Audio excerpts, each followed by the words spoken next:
Hello, ladies and gentlemen, and welcome to the Discriminating Gamer. You know, my wife came up to me the other day and says, I think our kids are spoiled. I'm like, nah, all kids smell like that. Today, we're taking a look at Cascadia Rolling Hills from Flat Out Games and AEG.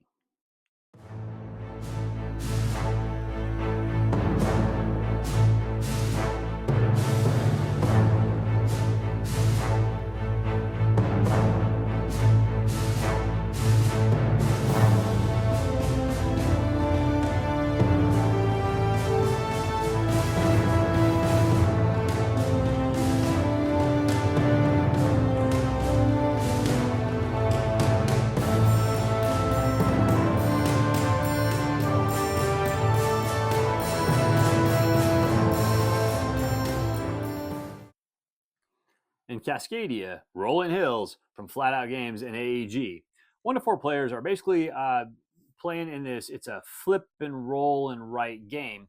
And what you're trying to do is you're basically trying to fill out your sheet with the best natural habitat, so to speak.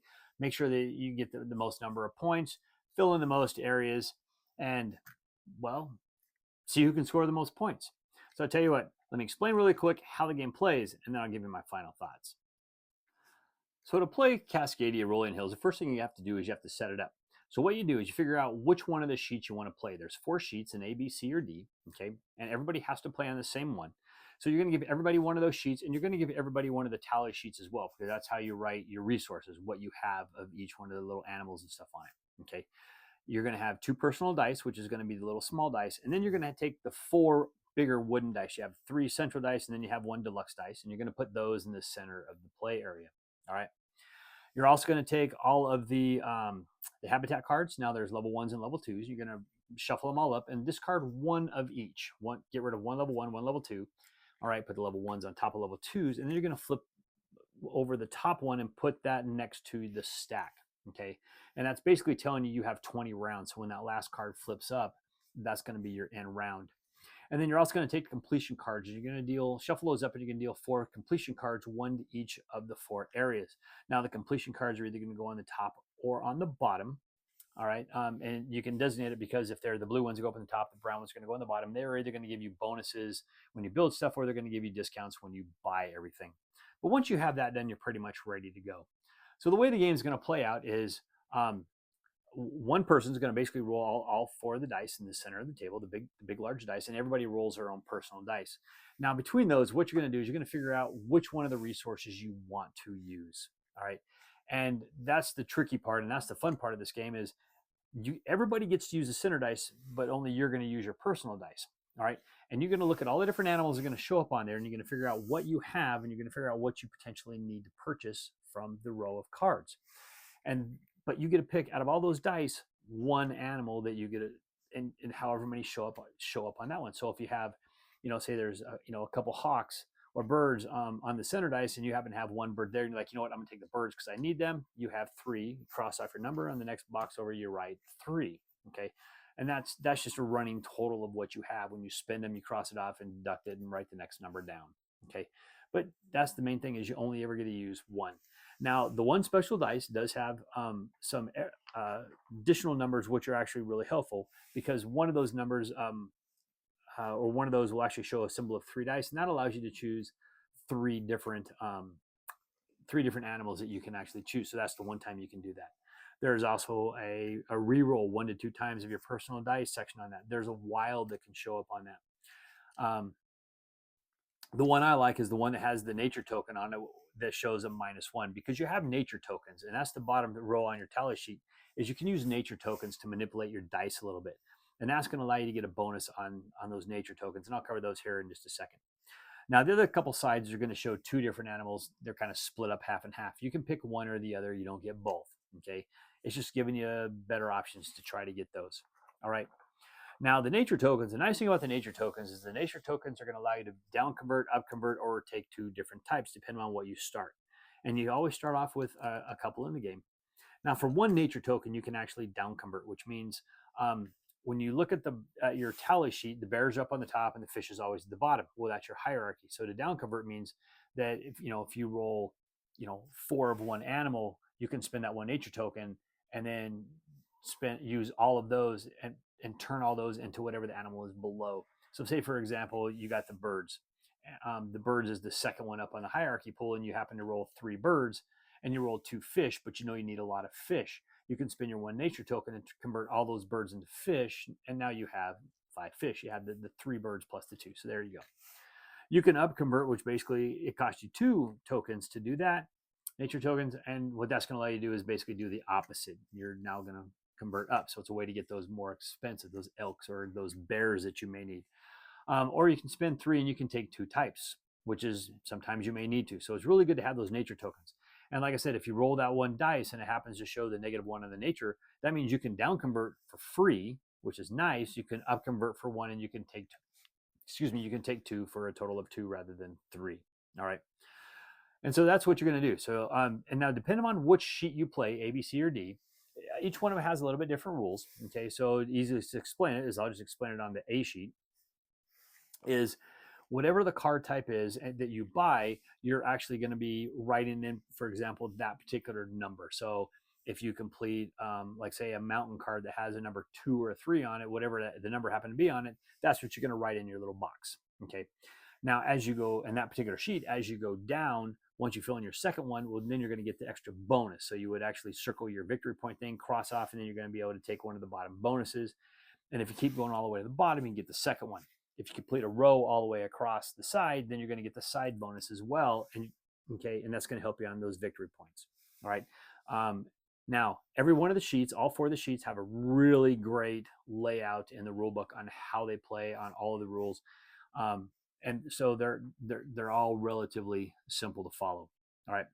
Now, the game's going to keep going until you flip over that final card. Now, when you flip over a card, whatever card's on the end is going to push itself off. All right. So you're starting off with 1 card, then eventually 2, 3, and 4. So your 5th card is going to take that end card, it's going to push it over. Now, the thing is anybody can complete in a multiplayer game, anybody can complete the same card in the same turn. It doesn't really matter. And once you complete the card, it doesn't go anywhere. You can actually complete a card in 1 row, okay, in one turn, and then the very next turn, complete that same card again, okay, because it may give you the points that you want. So when you turn that last card over and then your draw deck is totally empty, everyone is only going to get 1 opportunity on that first row to build that card, but that's the end of the game. All right. Once the game's over, then you're going to take your sheet and you're going to add up all your rows, your columns, okay, however that particular sheet for A, B, C, or D does the scoring, figure everything out, write down your total score, and whoever has the highest score wins. Cascadia, Rolling Hills. Okay, folks, that's just kind of a high level on how to play the game. I know the game's been out for a while, and there's a bunch of videos out there and a lot of playthroughs on this game as well on how to play it and everything else. I just wanted to give you an idea of how it's going to play. Now, me personally, I'm not a super huge fan of roll and write games. There's a couple of that I really like that I've played. And some of them aren't necessarily roll and writes, but like Hadron's Wall, I absolutely love that one. That one's phenomenal. But this one here is really, it's unique in the fact I like how you have the center dice for all the people that are going to play if you're playing a multiplayer game. Now, I've only played this one solo. Okay, my wife's been the only one here for a while. She's not really big into roll and write games. She doesn't want to play it. Fair enough. But this game plays solo and it plays really good. And the thing is, it plays the same solo or if you're playing it multiplayer, because the center dice are the center dice. Doesn't matter who rolls them, and everybody gets to utilize them. Everybody gets to purchase from the same cards. The only thing that you're doing is you're rolling your personal dice and maybe getting to re-roll it based on whatever that center dice is. Nothing else anybody else does is going to affect you. So it's basically when it's multiplayer solitaire. If you're sitting around the table, you're just having like your conversations or whatever while you're rolling, while you're figuring everything out. And when you're done, you got to wait for somebody else to maybe figure out what they're going to potentially do, if that be the case. Okay. So the game plays the same no matter how many players you have. And honestly, for a roll and write game, I had a lot of fun playing this one. It was very enjoyable. It's a short game, and I think that's the biggest thing that really gets me. And why I like it so much is because it's only a 20-turn game.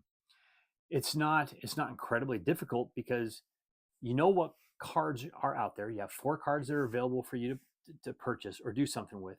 Okay, you have oh shoot, I forget what it's called. You have the cards above and below them, the completion cards, which are going to give you the bonuses and whatnot. So you kind of might have an idea of what row you may want to try to complete something on, because some may give you another bonus. Like one's going to let you roll a dice and maybe ignore all the resources of one particular type, for example. Or one's going to always give you like a bonus 1 or 2 points, whatever the value of the card is. So you kind of have an idea sometimes on where you may want to try to complete them, because some locations may be easier or better than others. So that's one of the nice things about it. So when you're playing the game, it's like, oh, well, these are my resources I have. It's not super difficult to try to figure out what resources you're going to take. And in a lot of cases, it's almost obvious what you want to take based on the cards that are out there. Now, sometimes you're going to have a couple different cards. They're going to kind of sway you. Oh, man, I can maybe go with this one. I can maybe go with that one. I'm not really sure which one I want to do. So that may be your only hiccup you're going to have. But otherwise, it's really, it's not that bad. I wouldn't say the game plays you. You're still playing the game, because you still got to try to figure it out. And you need to plan ahead, because the more cards that you can complete, the more you're going to be able to manipulate your board, cross things off, and get victory points there. So you need to try to complete as many as possible. It's just trying to figure out how you're going to be able to do it with the resources that you rolled, okay, and how that's going to play in, and how that puzzle is going to work out, so that you can spend all those resources to maximize the number of cards you can actually purchase. And that way you can try to purchase at least one card every turn if you can. Now, I'll tell you what, trying to purchase a card every single turn is really, really, really hard to do. So you're only going to purchase them every couple turns, unless you happen to get really lucky and some of the cards come out nice. But otherwise, that's it. It's a nice little game. It sits down. It doesn't play too long. I think this says 15 to 30 minutes, and I'll agree with that. Once you know how to play this game and you know how to play your sheet, yeah, this isn't a real long game. You can easily pull this thing out and you can play it really fast. It's a small box. You can take this with you when you go to a pub and you go to a restaurant or something like that. You can play it right there on the table if you really want to. And that's nice. You can travel with it. It plays great in a hotel. You could probably play on an airplane if you really wanted to, but I would recommend a dice tray. Dice are going to hit the floor and they're lost. But I don't know. There you go. Cascadia Rolling Hills. I think it's a really fun game. If you like roll and write games, I think this is one that you may get a kick out of. If you're on the fence with roll and write games, this may not be one that you want to look at. Try it before you buy it. But honestly, as far as roll and write games go, I like this one, and I'm not a roll and write guy. So there you go. That's my opinion. Well, thank you once again for joining us today on The Discriminating Gamer. As always, we please ask you to like this video on YouTube, on Board Game Geek, on Facebook, or even on X. We please ask you to leave a comment on any one of those platforms, and we'll get to those comments just as soon as we can. And also, if you like the content we provide and you haven't subscribed to the channel, I humbly ask you to click on the subscription button, join our little family, and even click on that bell and be notified when we drop new videos.